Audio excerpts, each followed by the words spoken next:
Hello. ငွေကြေးအသိပညာမျှဝေခြင်း Financial Literacy Series Day 8ကနေကြိုဆိုပါရစေ။ခုချိန်မှာစားဝတ်နေရေးစရိတ်တွေ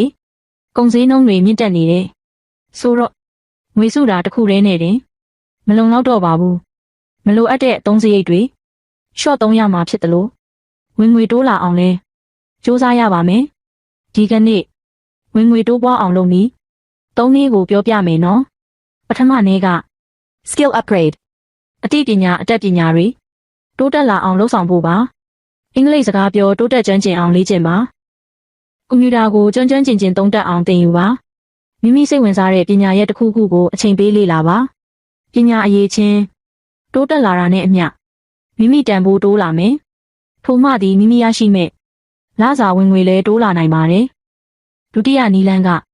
ဝင်ငွေလမ်းကြောင်းတစ်ခုထက်မကရှိနေအောင်စူးစမ်းတည်ဆောက်ပါအလုပ်တစ်ခုတည်းပေါ့မမီခိုပါနဲ့အွန်လိုင်းကနေဈေးရောင်းခြင်း content ရေးခြင်းဗီဒီယိုကလစ်များဖန်တီးခြင်းအသေးစားစီးပွားရေးလုပ်ခြင်းစသည်ဖြင့်ဝင်ငွေလမ်းကြောင်းနှစ်ခုသုံးခုရှိနေရင်စိတ်လဲပိုလုံခြုံပါတယ်တတိယနည်းလမ်းကတော့မိမိကိုတိုးတက်ခြင်းစိတ်ရှိလာအောင်လှုံ့ဆော်ပေးမယ်တိုးတက်လာအောင်ပံ့ပိုးကူညီနိုင်မယ်ပတ်ဝန်းကျင်ကောင်းတဲ့ဝင်ပါစူးစမ်းနေတဲ့သူတွေတည်ယူခြင်းစိတ်ရှိတဲ့သူတွေနဲ့ရွေးပေါင်းပါမင်းပေါင်းတဲ့လူတွေကမင်းဘဝပေါ်တက်ရောက်တတ်ပါတယ်တင့်မှာပညာသာရှိပါစေနေရာဒေသကအကြောင်းမဟုတ်တော့ပဲအင်တာနက်အသုံးပြုပြီးအွန်လိုင်းကတဆင့် work from home စနစ်နဲ့နိုင်ငံခြားအလုပ်ကိုင်တွေကိုလုပ်ကိုင်နိုင်ပါတယ်အနာဂတ်မှာဝင်ငွေတိုးလာစေဖို့အတွက်ဒီနေ့ကစပြီးတင်စတင်လုပ်လို့ရတဲ့အချက်၃ချက်ကတော့နံပါတ်၁လစာဝင်ငွေကောင်းရနိုင်မယ်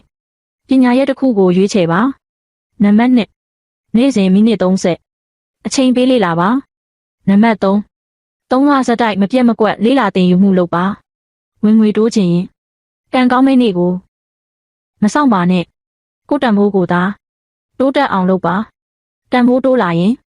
ဝင်ငွေလည်းလိုက်တိုးလာမှာပါမင်းစတင်သင်ယူခြင်းတဲ့ပညာရက်ကဘာဖြစ်မလဲ comment မှာပြောခဲ့ပါဒီအကောင့်ကို like and follow လုပ်ထားပါ